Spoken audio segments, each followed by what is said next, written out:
I think he cleans up. So folks, get ready for now the impact to Canada, because Trump is all about himself. So cooperation with Canada will be pitiful. Welcome back to another episode of Tank Talks. On this week's episode, we skip the interview and go right to the weekly rundown show with John Ruffalo. All right, John, welcome back to the Tank. You know, just before we hit the record button here, I realized that we had not talked about the U.S. Presidential election debate hosted by CNN the other day. And I would love to get your take on this, because I know I was sitting there cringing at watching what was happening to one of the greatest nations in the world and seeing how the difference between a Mitt Romney Obama debate was versus a Donald Trump Biden debate in their like late 70s, early 80s. So what are your takeaways from this? Because bring on Kamala is what we're hearing now in the polls. My reaction was kind of similar to you. Here I am, you're listening to Trump lying through his teeth, and he seemed very ill prepared and was just making stuff up. But I guess, it's bizarre. We're used to that. The sad part was watching Biden, whether you like his politics or not. And, I know there's lots of views of him, but here's a guy over 50 years in government. I mean, you got to really be a glutton for punishment. Seeing him in this state where he's clearly something is wrong. And my reaction was shame on the people closest to him who haven't had the guts to tell him or love the idea of him getting into power so that they can cling on to their own power. But I was actually very saddened. And there was that one scene that kind of summed it up for me where Biden was just talking gibberish, and then Trump is watching him, and then he just says, I just don't know what he said. And I don't think he knew what he said. It was kind of amusing, but it was really sad watching that. And I don't know if you just saw the most recent poll now that's come out. The divergence between Trump and Biden is at its widest point. I think it's going to be over. His celebrities who never talk badly are all actually asking publicly to remove him. So I think it's going to be Kamala Harris coming in to replace. It was really sad. And I agree with you. That moment will stick with me for the rest of my life when Trump says, I don't know what he just said, and I don't think he knows what he just said. I will remember that for the next 80 years of my life. It was so prominent and stuck with me. It was really sad. And I agree with you. This man has dedicated over 50 years to government office, whether you like his politics or not.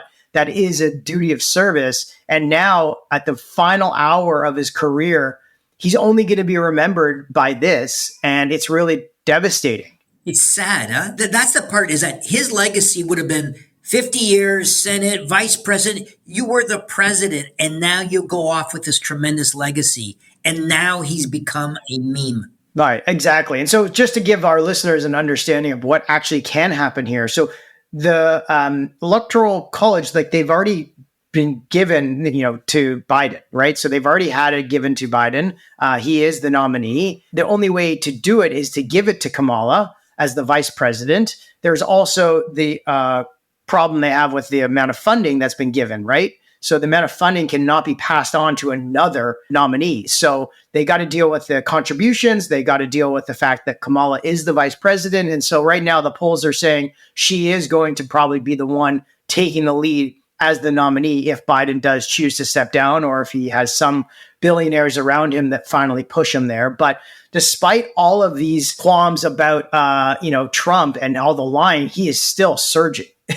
And it looks like he is going to take the lead here. If it is going to be a Kamala Trump headline race, I still think Trump comes out on top. Oh, I think he cleans up. So folks, get ready for now the impact to Canada, because Trump is all about himself. So cooperation with Canada will be pitiful. He dislikes Trudeau, so that relationship we already know is not helpful at all. I don't know what he would think of a Polyev relationship, but at the end of the day, Trump is about Trump. So it's not going to probably bode well for Canada as long as we don't get in his crosshairs. Yeah, absolutely. Sticking with Canada here, there was an article that came out in the Financial Post that you obviously saw as well regarding how Justin Trudeau and Chrystia Freeland are in talks about how they can tax home equity properties over $1 million.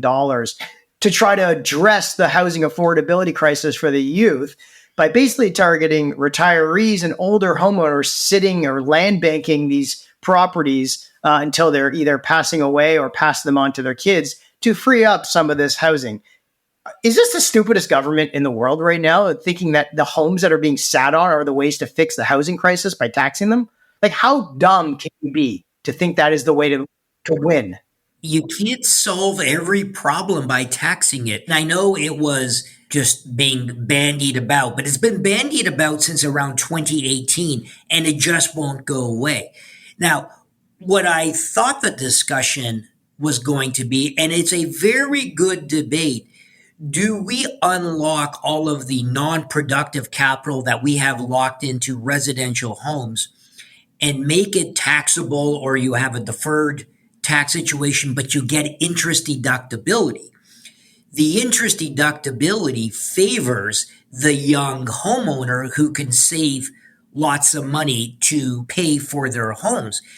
If you're looking at that trade-off, it's interesting. Now, it would have to be on a grandfathered basis for sure, but that's a good debate to have. One that I'd say politicians are still leery of trying to have it, but just simply taxing, like you're just handing away any chance that you would have of doing well in the election. You'll just get everybody against you. So I don't think it's going. Well, I don't even think this is an argument. Stats Can came out in their first quarter of 2024 and said that household net worth is not evenly distributed across all wealth quintiles, as most wealth is held by relatively few households in Canada. For instance, as of the fourth quarter of 2023, over 90% of the net worth of those owning households was from their home. From their home was their 90% of their net worth. Now you're going to go and tax their biggest wealth asset? I mean, come on. You're really just trying to grab whatever you can of the pie that is already so tightly held. Folks, we already have property taxes. It's based on fair market value assessment. Right. That's what we do. That's how we're paying for our municipal services. I know. Well, we'll see how this goes, John. Just jumping over to another topic, obviously, that you posted about that I thought was quite interesting was this article written by Edward Zitron on July 8th regarding pop culture. Edward Zitron, for our audience who may not have seen the article, is arguing that the current investment in generative AI is overhyped and is leading to an investment bubble. Basically talks about the lack of profitability, that Gen AI isn't really generating additional revenue for companies, only increasing efficiency. There's a high cost to it, massive energy and chip infrastructure costs required for AI are not maybe justified by the returns just yet. And there's a limited impact regarding creating new jobs or fundamentally changing jobs in the processes regarding the productivity. Now, a lot of people kind of came out and said, hey, this is changing my job and I've become more efficient, which is obviously true. And Goldman Sachs, Jim Covello from Goldman Sachs said that generative AI won't lead to this transformational changes, but it will provide some efficiency. So I guess the question that our audience probably would love to hear your thoughts are is, what do you think is actually happening with the investments going in and how we can look at it in compared to cloud computing, mobile, and other infrastructure bets that played out decades later? Yeah, no, it's a great question because I think people continually, reacted and not understanding what Goldman Sachs was saying or what Ed Zitron was saying. It's not whether there was value in generative AI, and they were speaking specifically on the generative AI as opposed to just AI in general. But are we in an overhyped bubble? And when you look at not only the cost, there's always been situations where we put in massive costs to, whether it was the internet, cloud computing, mobility first, blockchain, etc. It's the ongoing costs of operating this and notwithstanding all the copyright and other issues. And they were asking the question, is it a bubble? And remember, a bubble is the value of what you're investing on greater than the intrinsic value over the course of time? And they're really kind of measuring, and this is what VCs do. They're kind of looking at, let's use a 10-year time horizon. Is the return profile going to achieve what it's going to achieve in the next 10 years? And I would say I am very challenged by it. And one of the points is that while AI has been around for a long time, there has always been a strong interest in AI, and I'd say very methodical investing. In Gen AI, when OpenAI came out and shocked the world with their chat GPT, the investing curve shot up like an arrow. And it didn't happen the year before that. And there was this feeling of over exuberance. And what you're likely going to see, and let's just stay at the infrastructure layer, and you and I have talked about it a lot. I believe, you believe, Matt, that there's probably only going to be a few players. And I think people have been throwing their money not at the ones who have a real legitimate shot, but trying to get any piece of the action. I think last quarter in the U.S., more than 50% of all dollars went into Gen AI very specifically. That's number one. Number two stat is the estimated spending over the course of the next 10 years is a minimum of $1 trillion in the space. So my key question is this more like the early days of the internet or cloud computing, or is it more like blockchain or the metaverse? I'm leaning towards it's more like blockchain and the metaverse. And even though in the metaverse, I thought that was just a silly thing, I am optimistic on blockchain. It's just that the utility wasn't quite there. It doesn't mean it's not valuable. I think Gen AI is valuable over the course of time. But as an investor, I really do struggle to see that we're going to have a lot of capital that's not going to be returning anything for many, many folks. Well, it makes me think about sort of the quote about how, the markets can remain irrational more than you can remain solvent in terms of how long can people keep funding this lost leader. But we saw the article this week that Andreessen Horowitz is making investments in their own GPU capabilities, securing over 20,000 GPUs, including NVIDIA's H100 units, basically to rent to its portfolio companies. They named this project Oxygen, which is hilarious, for their helping their startups basically access the necessary computational power for training and running their AI models. Now, I thought about this and I was like, wait, so you're going to give a company $100 million to then go spend back to you instead of going to NVIDIA on that money. So you're renting money back to yourself and you're going to get the equity essentially for the transaction that you gave them that $100 million for. This sounds like a great deal for Andreessen. It sounds like their tokenization strategies and how they did that as well. Right. They're tokenizing their credits. Yes. And by the way, you call it, I love the title of Oxygen because they're sucking the oxygen out of the ecosystem. They will have access to the very few and top opportunities. So maybe that, they're going to see them making their money. By the way, I think that this is going to be one of the old adages that we're overestimating the short-term impact, and then we're going to underestimate the long-term result. I think generative AI is going to be squarely in this space. Ed Zitron, who's a very good writer, is very negative on generative AI, and that's his basis. That's kind of the overall theme that he gives. But when you actually start to pull underneath the covers, you start to really wonder from an economic perspective whether there's some real nuggets in there. And you're right. Read the Goldman Sachs report. Jim Covello, who I didn't know, very, very thoughtful individual. Yeah, no, definitely an interesting piece. Just coming back to this Andreessen piece, it does say that the firm will offer GPU, basically credits, in exchange for equity at discounted rental rates. So again, it's probably a lost leader because if you could secure anything from, like, let's say NVIDIA or other like H100 offers, you would be able to do that, but you can't. So basically, Andreessen is like, look, we could secure our own compute power for you, but you got to give us equity and we'll sell it to you at a discounted rate. And then we're going to just own your company if it works out. And if it doesn't, at least we got paid back some of the money we gave you for those GPUs that we offered you at the same time. It's brilliant for Andreessen. It's a great model. Switching gears here for a second. I don't know if you were following any of the news headlines around the Google potential acquisition of HubSpot, but they officially have shut down the acquisition conversations. that were going on earlier in May, basically because, they were probably not able to get through either red tape or potential approvals, but they didn't really make it even to the due diligence stage. What are your thoughts here? Does this sort of set the stage for how little M&A, like large blockbuster M&A transactions will take place until we have an election in November? To be honest, when that deal was announced, I actually couldn't figure out exactly what was the value that Google was seeking to obtain from a strategic perspective. Well, the thought was that they always wanted to have a full vertical integration between their Google Ads platform, their Google database of information between customers, purchases, and ad spend, as well as a CRM play as well. So there was conversations, even on the All In podcast.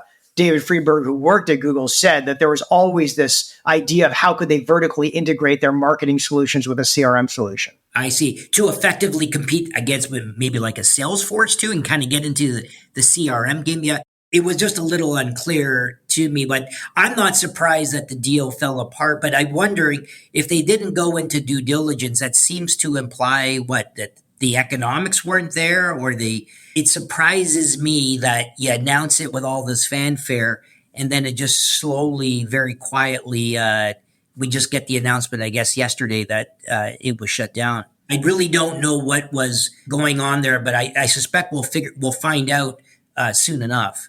Yeah, absolutely. I think it definitely shows that there's probably not a lot of M&A that's going to take place until we actually have an election in November and replace the blocking of deals happening right now. We'll wait and see what happens. Yeah, I guess the indications were if Trump wins, he's going to.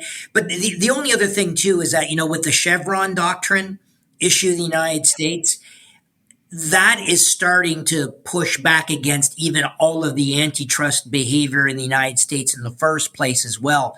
So the ability to challenge was starting to be challenged.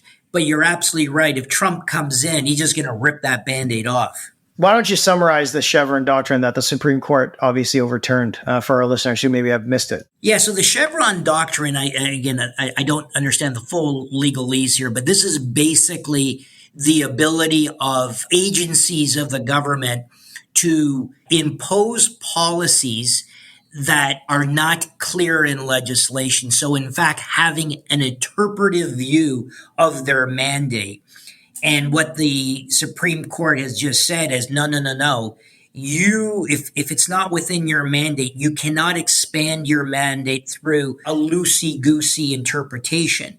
So what it may do now for a company like or for an agency like the competition agency in the United States, whether they can actually go after companies based on doctrines that are not a bullseye that they've been legislated to perform. This could apply to the environmental protected agencies and all of these other various agencies that the U.S. has, and actually keeps them very, very contained. So it's good if you're libertarian. It's bad if you're afraid of anti-regulation.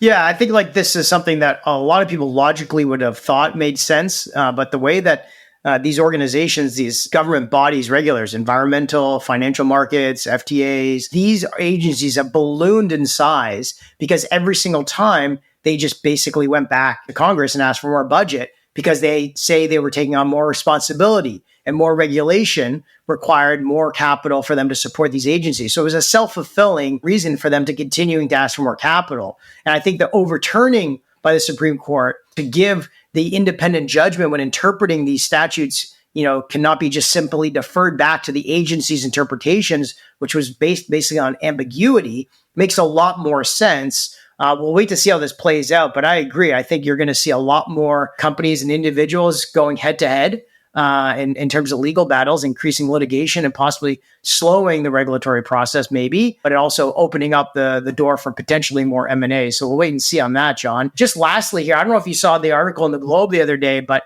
the bottleneck that we're still seeing in the ability for people in Canada to find family doctors is absurd. Some articles or some states where people driving over 200 to 500 kilometers to get access to a family doctor. And we all know, especially in Ontario, people are using the ER, the hospitals, as their family doctor because they can't find one. And I just wonder, like, have they actually talked to some of the healthcare technology leaders who are focusing on offering the same type of healthcare services through a digital format? All you would have to do is basically throw up a bunch of Starlinks north of the city, have a bunch of, licenses for world-class doctors to be able to be accessible, layer it in with some obviously AI agents as well that can offer people insights.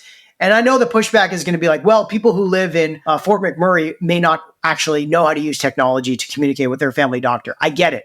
But that doesn't mean you should not at least try to educate people instead of forcing people to drive 500 kilometers to just go see a family doctor in Brampton. Yeah, no, and we saw this kind of even through COVID. There was this real fear of, well, if you either use the technology, and many of the doctors were reluctant first to use it, and then number two, this political issue of, wait a minute, maybe the private sector could take care of a lot of these more mundane issues. And then there was the big fight of, oh, wait a minute, you can't have this creep of private healthcare.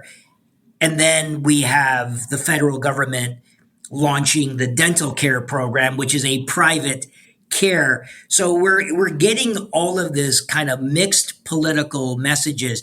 I think that what is going to happen is, as you're getting less availability of doctors, greater population, the pushback is going to be so great. We're going to see more advances in technology. I do think we're going to see more involvement in the private sector. And God forbid, watch your tax policies where you're just moving these doctors away. The doctors that are leaving Canada that I'm personally aware of tend to be not the GPs, but the very big specialists who can make a lot more dollars in the United States. Well, I just hope that we're not disincentivizing even more doctors not to get into the GP space. Yeah, we can see the success that Maple's had in Nova Scotia. Obviously, the demand right there for virtual care is through the roof. They can't even keep up with the demand. For our own portfolio company, On-Call, during COVID, there was a huge surge, obviously, in licenses being purchased by Ontario healthcare organizations, as well as Alberta and across the country. But you know what happened after COVID? They all reverted back and gave back the licenses. And so it just shows you that I think it's really hard to change some of this bureaucracy in the organization. But if you just listen to the customers and the patients, they'll tell you what they want, and you should be filling that gap, not trying to stick with the way that has been for the last 25, 50 years. So we'll have to wait and see till next time, John. But thanks for jumping the tank as always. All right. Thanks, Matt. Hey, everyone. Thanks for tuning in to another episode of Tank Talks. We hope you found today's conversation as insightful as we did. If you're enjoying the show, we've got 3 quick things to ask of you. First, hit that subscribe button on your favorite podcast platform so you never miss an episode, whether that's Apple Podcasts, Spotify, Google Podcasts, or YouTube.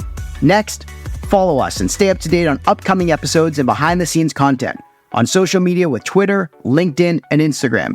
And lastly, share the love. If you found value in today's episode, share with a friend or colleague who'd benefit too. Your support helps us bring in more amazing guests and keeps the Tank Talks engine running. That's it for today. Until next time, keep disrupting and innovating.